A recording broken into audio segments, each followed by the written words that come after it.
Alright, now we're going to take these panels apart because we will be making new panels. These ones are in kind of bad shape, and we'd like to change the switch and gauge layout, add some gauges, remove some switches, add some switches, generally get it personalized. But this part of it's pretty self-explanatory. These dash panels have a left and right sub harness that can stay with the panel if you want to just pull the panel and disassemble it on a workbench or somewhere that's easier for you. And then the panel actually lifts out by itself pretty easily. However, things like the lines for the amp meter, pressure gauges, obviously aren't part of that harness, so they have to be disconnected. Electronic sensors and dash lights can stay on as long as you disconnect the harnesses here on that main harness that runs through the dash. And usually these are stuck on pretty good.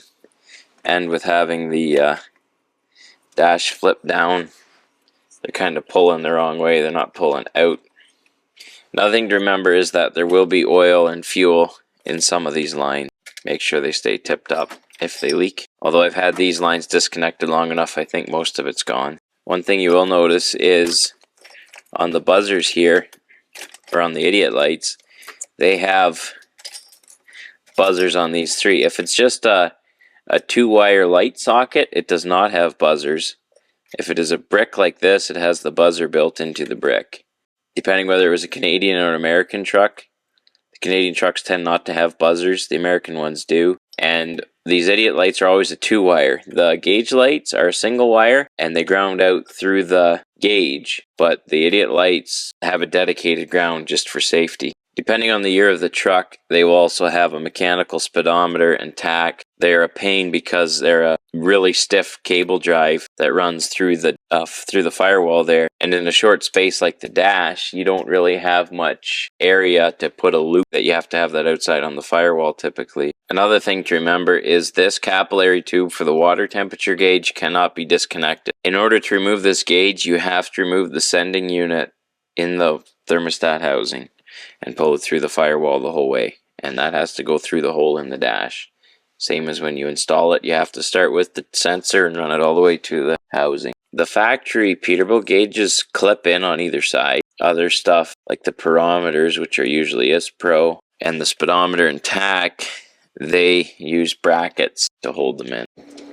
So here's the panel out of the truck. In order to pull it out, you just tip it maybe 10% of the way out and pull straight up, and this edge here just unhooks.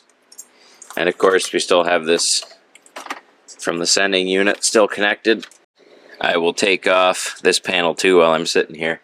This relay block separates from the dash itself, so you don't have to worry about taking all of that apart. It's more just disconnecting switches, which is not as scary as it sounds. If you have a good wiring diagram and a bit of common sense, you can hook all this back up very easily. Some of these wires get stuck on really good, and you will end up breaking the spades if you do it wrong, or maybe just simply from corrosion. You're better off to use a screwdriver and try to pry it off that way than you are wiggling it side to side, because you will snap the spade off its narrow base.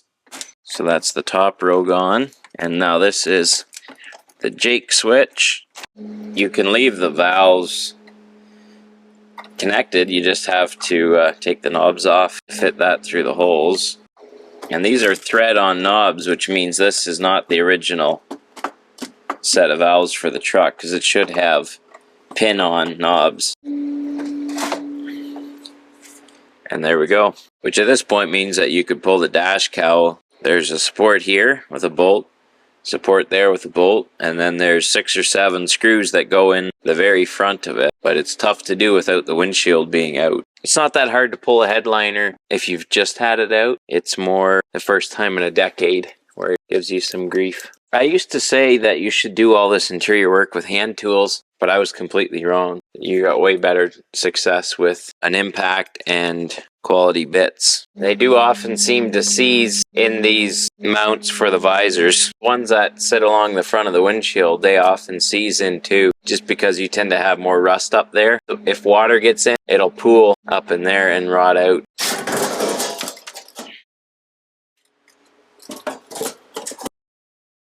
They just went up there with a paintbrush and just like mashed black paint into it. The more I work on this truck, the more I wish I had been the guy that pulled it out of the field, so I didn't have to deal with some of this nonsense. Alright, if you missed the video where I talked about the stud situation on the truck, here is an aluminum rim stud. So this is the stud you would use if you were running aluminum rims. This one is the shorter steel stud you would use with a steel rim because the steel rim is thinner, and that allows your thimble to thread down tight enough to hold that steel rim on without bottoming out the thimble. This truck originally had aluminum rims from factory. Someone ordered these, and these are new studs, put steel studs in, put the wrong brake drum in, put an aluminum rim on, and that combination of the wrong drum and the short stud meant that tower nut only grabbed that much and stripped a lot of them. So that's what I was talking about. A bunch of parts showed up. We have everything here now to put the back end together. Airbags, drums, bearings,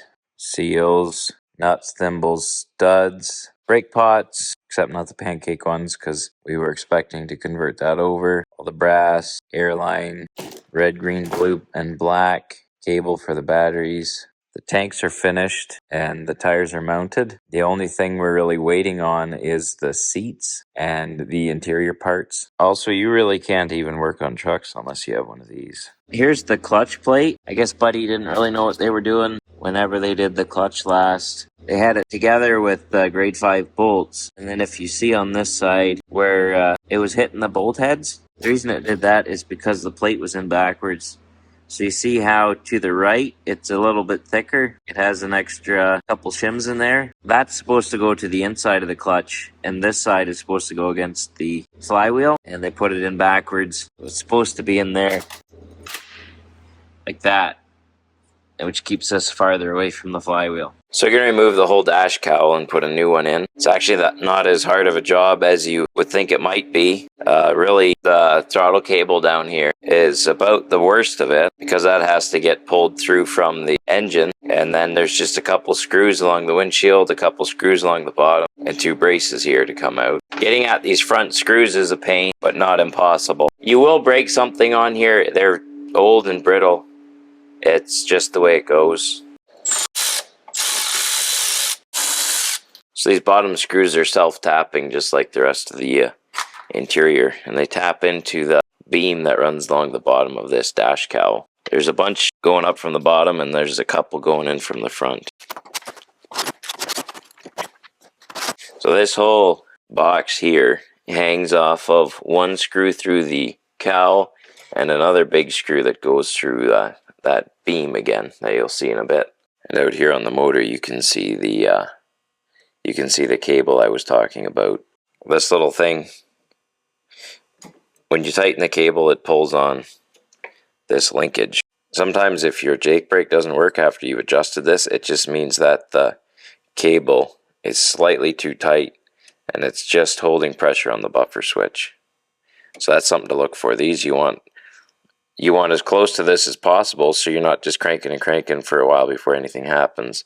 But sometimes it'll actually trigger your buffer switch. So just be careful when you're setting it.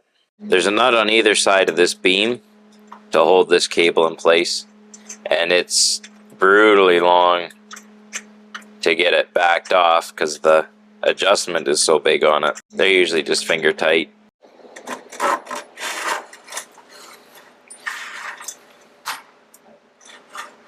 There we go. So the screws at the front of the dash here are between the cowl and the rubber for the hood, and they're almost impossible to get at. Ideally, you'll do all of this with the windshield out.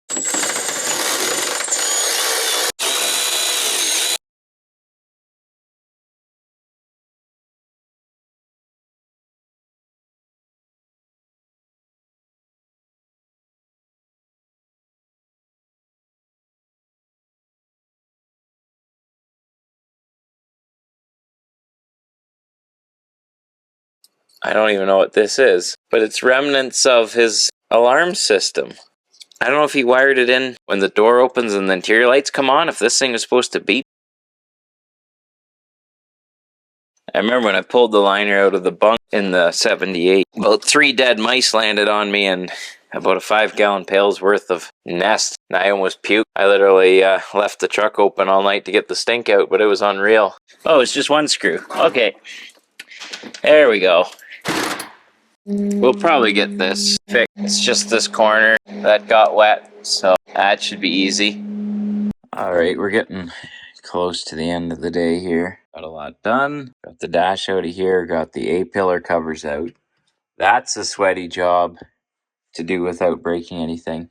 And you might find that you have to trim them across the top. Give yourself a little more wiggle room, because when they put these in, they are brand new and flexible. When you're taking them out, they are a long ways from that. And I managed to get both out without breaking them. I trimmed them across the top a bit, which you won't see because the headliner actually covers that top edge. And then this edge here, which goes around the door frame, I trimmed it back too to get it easier to pop out. That edge isn't perfect, but it'll be covered by the door jamb frame. And then if I ever have to pop them out on the road, I'm not so worried about breaking stuff. And I took a wee bit off as we come down here, because the way you actually get these off is you start in the middle, and with 2 screwdrivers, you try to roll it out like so. And then once you get it started, you go down, pop the bottom out, which I notched to make it a little bit easier as well. Again, you won't see that notch. And then work your way up to the top. And if you have the top trimmed already, you can lift this up and get it out. But they're very difficult to do without breaking them. The first time I tried that stunt, I broke them. But that worked out pretty good. I've tidied up the roof harness. So here we have power and the ground for the spotlight, and power ground for the clearance light, power ground for the second clearance light, power ground for the third clearance light, fourth and fifth clearance lights, with power and ground for the spotlight. The red wire is spotlight, cream colored wire is the common ground for everything, green wires are the power to the clearance lights. I need to put the plug ends on because a lot of this was really cobbled up. A lot of cleaning up, running into these blue clips again. I've never installed any of those blue clips on anything in my life, and I don't see the point. I know I say it every time, but they're such a bad idea. And I'm working my way through this mess. Again, it's not that complicated. It looks worse than it is. That manifold you see back there is the manifold that goes from your chassis to your cab, and on the back, those wires are your sensors for low air pressure, etc. Your buzzer lights are all hooked into the sensors right back here. To access those sensors, you actually go from the outside. You can see that plate's missing.